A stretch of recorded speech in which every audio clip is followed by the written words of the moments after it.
ଖାତାରେ ପଡ଼ିଗଲା ସୁଭଦ୍ରା ଯୋଜନା ଟଙ୍କା। ସମସ୍ତ ମହିଳାମାନଙ୍କ ପାଇଁ ଆସିଲା ଗୋଟେ ଖୁସି ଖବର ଓ ସମସ୍ତ ମହିଳାମାନଙ୍କ ଖାତାକୁ ମଧ୍ୟ ଆସିଯାଇଛି ସୁଭଦ୍ରା ଯୋଜନାର ପଞ୍ଚମ କିସ୍ତି ଟଙ୍କା। ଏଇଟା ସମସ୍ତଙ୍କ ପାଇଁ ଗୋଟେ ବହୁତ ବଡ଼ ଖୁସି ଖବର। କାହିଁକିନା ସୁଭଦ୍ରା ଯୋଜନା ପାଇଁ ଯେଉଁ ମହିଳାମାନେ ଅପେକ୍ଷା କରିଥିଲେ, ଯେଉଁମାନେ ନୂଆ ହିତାଧିକାରୀ, ଯେଉଁମାନେ ନୂଆ ମହିଳା ଭାବେ ଯେଉଁମାନେ ସୁଭଦ୍ରା ଯୋଜନାରେ ଆସିଛନ୍ତି, ତ ସେମାନଙ୍କ ପାଇଁ ଗୋଟେ ବହୁତ ବଡ଼ ଖୁସି ଖବର। ତ ସେମାନେ 5,000 ନୁହଁ, ତ ସେମାନେ ଗୋଟେ ଥରକେ 25,000 ଟଙ୍କା ଯେଉଁଟା ମିଳିବାକୁ ଯାଉଛି ସେମାନଙ୍କୁ, ତ ସେମାନଙ୍କ ପାଇଁ ଗୋଟେ ବହୁତ ବଡ଼ ଖୁସି ଖବର। ଯେ ଯେଉଁମାନେ ନୂଆ ହିତାଧିକାରୀ ସେମାନେ ଏକାଥରକେ ଯେଉଁଟା 25,000 ଟଙ୍କା ପାଇବେ। ତ ସେମାନଙ୍କ ପାଇଁ ଗୋଟେ ବହୁତ ବଡ଼ ଖୁସି ଖବର। ଆଉ ଯେଉଁମାନଙ୍କ ଟଙ୍କା ଆସିନାହିଁ ତ କଣ କରିବେ? ତ ଏ ପର୍ଯ୍ୟନ୍ତ ଯେଉଁମାନଙ୍କ ଟଙ୍କା ଆସିନାହିଁ ତ କଣ କରିବେ ସୁଭଦ୍ରା ଯୋଜନାର ଏହି ପଞ୍ଚମ କିସ୍ତି ଉପରେ? ତ କଣ କଲେ ମିଳିବ? ଆପଣ ସବୁ କିଛି ଏ ଭିଡ଼ିଓରେ ଦେଖିପାରିବେ। ତ ଚାଲନ୍ତୁ ଫ୍ରେଣ୍ଡସ୍ ମାନେ ତ ଏ ଭିଡ଼ିଓଟିକୁ ଆରମ୍ଭ କରିବା।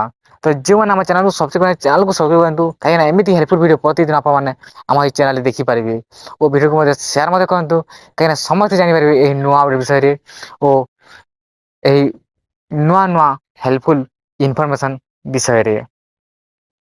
ତ ଫ୍ରେଣ୍ଡସ୍ ମାନେ ଚାଲନ୍ତୁ ଭିଡ଼ିଓଟିକୁ ଆରମ୍ଭ କରିବା। ତ ସୁଭଦ୍ରା ଯୋଜନାର ପଞ୍ଚମ କିସ୍ତି ଟଙ୍କା ଅଲରେଡ଼ି ସମସ୍ତ ମହିଳାଙ୍କ ଖାତାକୁ ଆସିଯାଇଛି। ତ କେତେ ଟଙ୍କା ଆସିଛି ତ ମୁଁ କହିରଖି ଯେଉଁମାନେ ପାଉଥିଲେ, ଯେଉଁମାନେ ଯୋଗ୍ୟ ହିତାଧିକାରୀ, ତ ପ୍ରଥମ ଥରରୁ ଯେଉଁମାନେ ପାଇ ଆସୁଛନ୍ତି ତ ସେମାନେ କେବଳ 5,000 ଟଙ୍କା ପାଇବେ ଓ ଯେଉଁମାନେ ପାଇନାହାନ୍ତି ତ ଜଣେ ନୂଆ ହିତାଧିକାରୀ ତ ସେମାନେ ସର୍ବପ୍ରଥମେ 25,000 ଟଙ୍କା ପାଇବେ। ତ ଯେଉଁ ଶେଷ କିସ୍ତି ଯେଉଁ ଗୁଡ଼ିକ ଥିଲା ପ୍ରଥମ, ଦ୍ଵିତୀୟ, ତୃତୀୟ, ଚତୁର୍ଥ ତ ଏଇ ସବୁ କିସ୍ତି ଟଙ୍କା ଏକାଥରକେ ଯେଉଁଟା ପାଇବାକୁ ଯାଉଛନ୍ତି ଓ ଯେଉଁମାନଙ୍କର ରିଜେକ୍ଟ ହେଇଥିଲା ତ ସେମାନଙ୍କର ଯେଉଁ ସମାଧାନ ହେଇଯାଇଛି, ତ ତାଙ୍କର ଆପ୍ଲିକେସନ୍ ଯେଉଁଟା ସମାଧାନ ହୋଇସାରିଛି, ତ ସେମାନେ ମଧ୍ୟ 10,000 ପାଇପାରିବେ ଏହି କିସ୍ତିରେ, ଯେଉଁ ପଞ୍ଚମ କିସ୍ତି ଯେଉଁଟା ଯାଉଛି। ତ ଆଜି ଯେଉଁଟା ଆସିଛି ତ ସେମାନଙ୍କର 10,000 ଟଙ୍କା ଆସିଯାଇଛି। ତ ଫ୍ରେଣ୍ଡସ୍ ମାନେ ତ ଏମିତି ଗୋଟେ ବହୁତ ବଡ଼ ଇନଫର୍ମେସନ୍ ଆସିଥିଲା।